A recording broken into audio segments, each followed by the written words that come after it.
राम राम मंडळी, श्री स्वामी समर्थ सर्वांना आपल्या चॅनलवरती तुमचे अगदी मनापासून स्वागत आहे। तुमच्या मनातील सर्व चांगल्या इच्छा स्वामी महाराजांच्या कृपेने पूर्ण होत अशी स्वामींचरणी प्रार्थना करते आणि आजच्या व्हिडिओला सुरुवात करते। पहा, आजच्या व्हिडिओमध्ये आपण पाहणार आहोत म्हणजे संकष्टी चतुर्थीच्या दिवशी चतुर्थीच्या दिवशी आपल्याला काही उपाय सेवा हे करायचे असतात। त्या दिवशी केल्याने त्याची फळ हे आपल्याला दुपटीने तिपटीने भेटत असते। मी असेच काही उपाय तुमच्यासोबत शेअर करणार आहे। पहा, या उपायांमुळे तुमची सारी संकटे ही दूर होतील आणि काही विशेष मनोकामना पूर्तीसाठी गणपतीची विधीपूर्वक पूजा करून गणपती बाप्पाला सिंदूर अर्पित करावे, गुळ खोबऱ्याचा नैवेद्यही दाखवावा। पहा, आपल्याला गुळ खोबऱ्याचा नैवेद्य वगैरे पण त्या दिवशी अर्पण करायचा आहे। तसेच ऊर्जावान वाटावे यासाठी गणपती बाप्पांना प्रार्थना करून 108 वेळा श्री गणेशाय नमः या मंत्राचा जप आपल्याला करायचा आहे। पहा, गणपती बाप्पांची त्या दिवशी पूजा केल्यानंतर गणपती बाप्पांचे अतिशय प्रिय असे आपल्याला जास्वंदाचे फूल त्यांना अर्पण करायचे आहे। पहा, धनलक्ष्मीसाठी धनलाभासाठी या दिवशी श्री गणेशांची आराधना उपासना करायची आहे। बाप्पाला दुर्वांची माळ किंवा मोदकाचा नैवेद्यही अर्पण करायचा आहे। त्यानंतर श्री गणेशाचे स्तोत्राचे पठण करायचे आहे। नंतर सौभाग्य प्राप्तीसाठी उपाय पहा, मातीच्या भांड्यात अख्खे हिरवे मूग टाकून मंदिरात दान करावे, याने सुख सौभाग्य वृद्धी होते। पहा, आपल्या उज्ज्वल भविष्यासाठी उपाय आहे, भविष्याची आस असल्यास गणपती समोर कापूर जाळून ओम गण गणपते नमः या मंत्राचा 108 वेळा आपल्याला जप करायचा आहे। पहा, तसेच पहा, तुमच्या कामांमध्ये तुम्हाला यश भेटत नसेल, अनेकदा तुम्ही ते काम करण्याचा प्रयत्न करत असाल आणि यश हे तुमच्या हाती येत नसेल, तर प्रत्येक वेळी काही अडथळे निर्माण होत असतील तर तुम्हाला कुमारिकेचा आशीर्वाद मिळवण्याची गरज आहे। आपल्याला अंगारकी संकष्टी चतुर्थीला कुमारिकेचं पूजन करायचं आहे आणि तिला काही वस्तू भेट द्यायच्या आहेत, त्यामुळे आपल्या कामात यश प्राप्ती तुम्हाला होणार आहे। पहा, तसेच पहा, मुलींच्या विवाहातील अडथळे दूर करण्यासाठी जर तुमच्या घरात कोणाचे लग्न होण्यात अडथळे येत असतील, कोणत्याही प्रकारचे विघ्न येत असेल, संकट येत असतील, तर चतुर्थीच्या दिवशी गणपती बाप्पांना गुळ आणि दुर्वाची 21 जुडी अर्पण करा आणि प्रत्येक अडथळे दूर करण्यासाठी प्रार्थना करा। यामुळे लग्नात येणारे सर्व अडथळे हळूहळू दूर होताना तुम्हाला पाहायला मिळतील। पहा, घरातील ज्या तुमच्या काही आर्थिक समस्या असतील, घरातील आर्थिक संकटे दूर करण्यासाठी उपाय पाहणार आहोत। घरातील आर्थिक संकटे दूर करण्यासाठी गणपती बाप्पांना शुद्ध तूप गुळ अर्पण करायचे आहे। ते त्यांना अतिशय प्रिय असल्यामुळे आपल्याला जर तूप गाईचे असेल तर अतिउत्तम, ते अधिक चांगले राहील। या नैवेद्याला गुळ गाईला खाऊ घालायचा आहे। हा उपाय प्रत्येक संकष्टी चतुर्थी आणि पुढील वर्षी अनंत चतुर्दशीपर्यंत आपल्याला करायचा आहे। काही काळात तुम्हाला घरामध्ये गणपतीचा आशीर्वाद दिसू लागेल। तर पहा, तुमच्या घरामध्ये शांतता राहत नसेल तर शांतता टिकून राहण्यासाठी आपल्याला हा एक उपाय करायचा आहे, तो म्हणजे की ज्या घरात संकटे असतात तिथे माता लक्ष्मीचा वास कधीही नसतो। पहा, घरामध्ये देवी लक्ष्मीला बोलवायचे असेल तर शांती आणि आनंद राखणे खूप महत्त्वाचे आहे। यासाठी संकष्टी चतुर्थीच्या दिवशी घरात गणेश यंत्राची स्थापना करा। हे यंत्र खूप लाभदायी आणि शुभ आहे। या यंत्राची प्रतिस्थापना केल्याने घरात सुख शांती राहते आणि नकारात्मकता दूर होण्यास मदत होते। पहा, या उपायामुळे नकारात्मकता दूर होऊन सकारात्मक लहरींचा प्रभाव वाढू लागतो। तर पहा, तुमच्या नोकरी धंद्यामध्ये तुम्हाला प्रगती करायची असेल, प्रगती व्हावी अशी वाटत असेल तर तुम्हाला हा पुढचा उपाय करायचा आहे। जर तुम्हाला व्यवसायामध्ये प्रगती करायची असेल किंवा नोकरीमध्ये पदोन्नती व्हावी असे जर तुम्हाला वाटत असेल तर संकष्टी चतुर्थीच्या दिवशी पिवळ्या रंगाची बाप्पांची मूर्ती घरी आणा आणि त्याची पूजा करा आणि हळदीच्या 5 गाठी अर्पण करा. या दरम्यान श्री गणाधिपते नमः या मंत्राचा तुम्हाला जप करायचा आहे. पहा,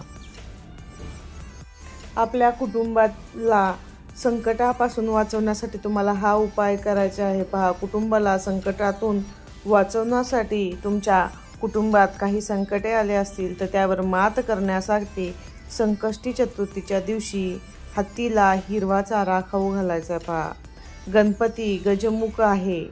असे केल्याने बाप्पा खूप प्रसन्न होतात आणि भक्तांची सर्व संकटेही दूर करतात. मुलांच्या भाग्योदयासाठी, मुलांच्या प्रगतीसाठी तुम्हाला काय करायचे पहा. तर पहा, मुलांच्या कल्याणासाठी या दिवशी आपल्या मुलांसोबत घेऊन ओम गण गणपते नमः या मंत्राचा जप करा. त्यानंतर मुलांच्या हातून गणपती बाप्पांना दुर्वा आणि लाडूचा प्रसाद म्हणून अर्पण करा आणि तो प्रसाद लाडू नंतर मुलांना खाऊ घाला. धनलक्ष्मीसाठी आपल्याला काय उपाय करायचा आहे. धनलक्ष्मीसाठी या दिवशी श्री गणेशाची आराधना आपल्याला करायची आहे, पूजा करायची आहे. त्याचबरोबर त्या दिवशी गणपती बाप्पांचे प्रिय दुर्वा आपल्याला त्यांना अर्पण करायचे आहे. त्यांचा आवडता नैवेद्य आपल्याला अर्पण करायचा आहे मोदकाचा आणि त्यानंतर श्री गणेशाचे स्तोत्राचे आपल्याला पठण करायचे आहे. पहा, मुलांचे आरोग्य उत्तम राहण्यासाठी आपल्याला हा एक उपाय करायचा आहे. पहा, मुलांचे आरोग्य सतत खराब होत असेल तर या दिवशी बाप्पांसमोर 4 मुखी दिवा लावा. तसेच बाप्पांना मोदक किंवा लाडूचा नैवेद्य अर्पण करा आणि वक्रतुंडाय हूँ या मंत्राचा 108 वेळा आपल्याला जप करायचा आहे. पहा, त्याचबरोबर आपल्याला सौभाग्य प्राप्तीसाठी मातीच्या भांड्यात अख्खे हिरवे मूग टाकून मंदिरात दान करायचे आहे. याने सुख सौभाग्यामध्ये वृद्धी होते. उज्ज्वल भविष्याची आस आपल्याला गणपतीसमोर कापूर जाळून ऊ गण गणपते नमः या मंत्राचा 108 वेळा जप करायचा आहे. आणि जर आपल्याला जीवनसाथी कोणत्याही कारणामुळे काळजीत राहत असेल त्याचा प्रभाव आपल्या नात्यांवर देखील तुमच्या प्रखरतेने जाणवत असेल तर आज एका कच्च्या सुती लांब दोरा घ्यायचा आहे आणि गणपतीसमोर ठेवून ओम विघ्नेश्वराय नमः मंत्राचा 108 वेळा आपल्याला जप करायचा आहे. नंतर देवाची प्रार्थना करून दोऱ्याला 7 गाठी बांधून स्वतःजवळ ठेवायचा आहे. असे केल्याने साथीदाराचे सर्व संकटे हे दूर होत असतात. पहा, तसेच पहा, व्यवसायी संबंधित काही तुमच्या समस्या असतील त्यापासून मुक्तता हवी असल्यास गणपती मंदिरात जाऊन हिरवे मूग दान करावे, गणेश चालीसाचे पठण करावे. चतुर्थीला असे केल्याने व्यवसायातील अडचणी दूर होतात आणि गणपतीला सिंदूर अर्पण करावे. गूळ आणि तुपाचा नैवेद्य दाखवावा. असे केल्यास सन्मान बलप्राप्ती होते. ज्योतिषशास्त्रानुसार जर एखाद्या व्यक्तीच्या कुंडलीमध्ये बुध ग्रह कमजोर स्थितीत असेल किंवा बुध दोषापासून मुक्ती मिळवायची असेल तर गणेशाच्या मूर्तीला अभिषेक करून त्याची नियमित पूजा करावी. या उपायाने तुम्हाला फायदा होईल.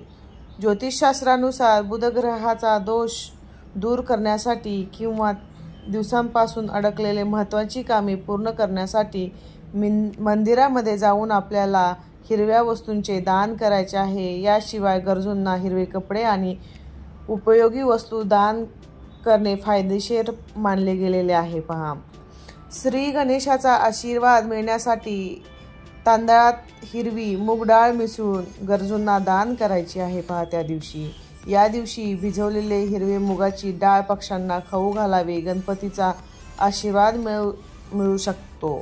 त्याचप्रमाणे कुटुंबातील आनंद, सुख, समृद्धी यात वाढ व्हावी म्हणून चतुर्थीला विघ्नहर्ता श्री गणेशाला मोदकाचा नैवेद्य दाखवावा आणि ओम गणपते नमः मंत्राचा 108 वेळा जप करावा. असे केल्याने कुटुंबातील आनंदी वातावरण राहील, सुख समृद्धीत वृद्धी होईल. संकष्टी चतुर्थी हा गणेशाला समर्पित दिवस आहे. हा दिवस कृष्ण पक्षाच्या 4थ्या दिवशी येतो. ही चतुर्थी मंगळवारी आली तर तिला अंगारकी संकष्टी चतुर्थी म्हणतात. हिंदू पंचांगानुसार यंदा ज्येष्ठ महिन्यातील कृष्ण पक्षातील ही तिथी 25 जून 2024 रोजी आलेली आहे.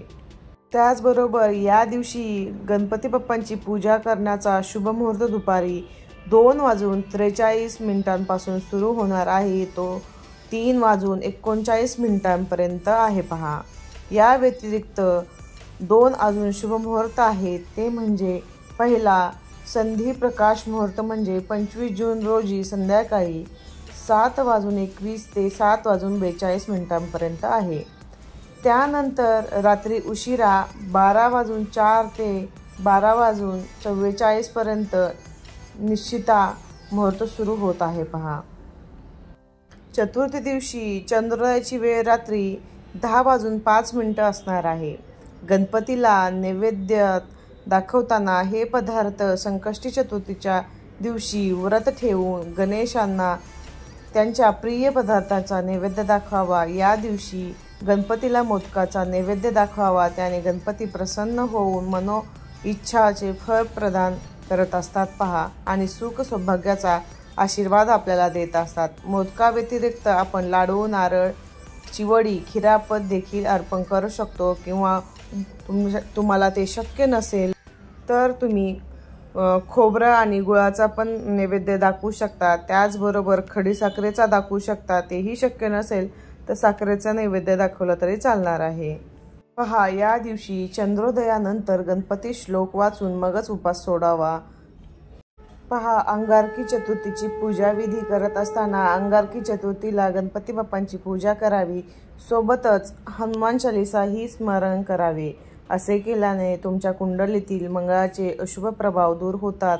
पूजा करण्यासाठी सकाळी उठून पाण्यात काळे तीळ टाकून स्नान करावे आणि उपवास धरून गणेशाची पूजा करावी. पूजेसाठी लाल रंगाचे आसनावर श्री गणेशाची मूर्ती विराजित करावी. गणपतीला उदबत्ती, दीप, नैवेद्य, फळे आणि फुले अर्पण करावी. संध्याकाळी श्री गणेशाची पूजा करून बाप्पांना त्यांच्या प्रिय दुर्वा आणि मोदक अर्पण करावेत. या दिवशी गणपतीला लाल सेंदूर लावावा. असे केल्याने मंगळाचा जो दोष आहे ते संपतो.